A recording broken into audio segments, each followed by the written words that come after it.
Gentleman from Texas is recognized for 2 minutes. Thank you, Madam Speaker. You know, we've had heard a number of comments about we've just got to bite the bullet and do this. We heard the same things about let's bail out Fannie Mae and Freddie Mac. We've got to take this one step.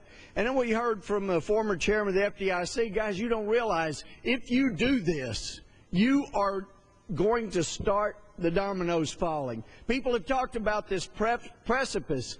Making this vote, passing this bill is jumping into the precipice because next we got to come bail out the community banks that are doing just fine.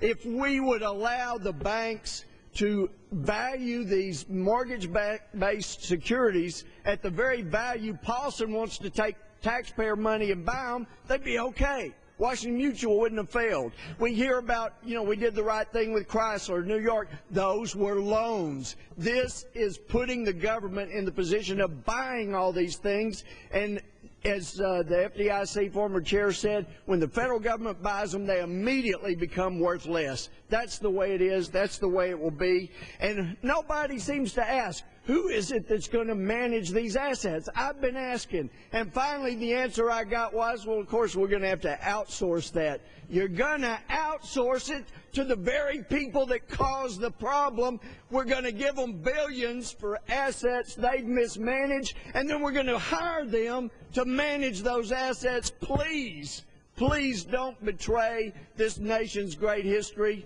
The committees used to do good work and ferret this stuff out. They haven't been allowed to do their work, or they would have done a better job. Let the committees do the work. Let's get a better bill and save America from Congress hurting it by jumping off into this precipice. I yield back. Back is time. The gentleman from Massachusetts. 2 minutes to the gentleman from